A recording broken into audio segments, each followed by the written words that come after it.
On retrouve à présent notre rendez-vous hebdomadaire avec un média du continent. Avec nous en direct de Lomé, Francis Pedro Amouzou. Vous êtes le directeur de publication du journal hebdomadaire Crocodile News et vous consacrez un dossier au cinquantenaire des indépendances africaines, à commencer par le Togo. Ce sera mardi. Alors comment votre pays aborde-t-il cet anniversaire ? Bonjour chers collègues, bonjour à vos téléspectateurs. La fête s'annonce sous double signe au Togo. D'une part, le gouvernement qui organise sa fête et de l'autre côté, l'opposition qui organise aussi sa fête. En fin de compte, au niveau de la population, elle ne sait plus à quel sens se vouer. Donc, pour le pouvoir, la fête a commencé depuis le 12 avril avec le lancer de la montgolfière qui porte la torche qui doit allumer la flamme de l'indépendance. Ensuite, au niveau de l'opposition, il y a des manifestations qui sont prévues.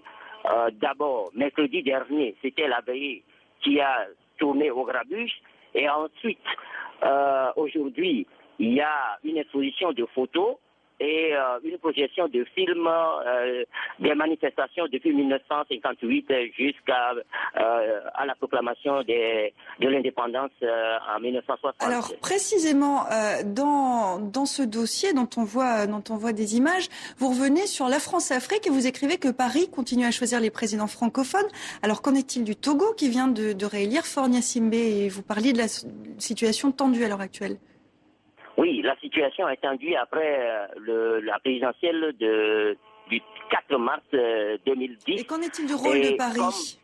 Comme par entendement, la France s'est précipitée pour féliciter le président, en tout cas le président sortant, Faure Gnassingbé, et au moment où l'opposition disait que le scrutin a été détourné des vrais résultats.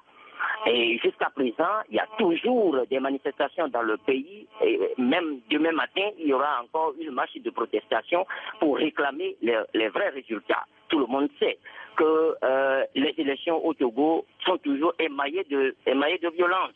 Alors, en voyant le cas du Gabon, lorsque ça s'est passé au Gabon et ça s'est passé un peu partout dans l'Afrique francophone, on a l'impression que la France-Afrique ne lâche pas le continent africain et que des milieux français continuent par soutenir la dictature en Afrique. Alors Francis Pedro, on va revenir au Togo.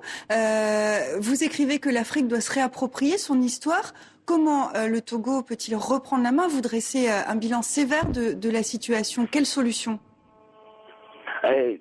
Je crois que pour nos pays aujourd'hui, en particulier le Togo, il va falloir faire la refondation de la nation, c'est-à-dire les valeurs qui incarnent un peuple, un pays, doivent être revisitées au premier abord. Je crois que la réconciliation est importante pour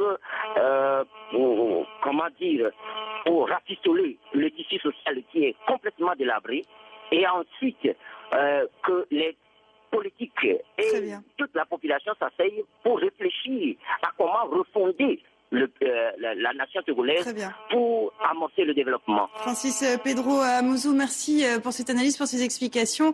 Je rappelle que vous étiez en direct de Lomé.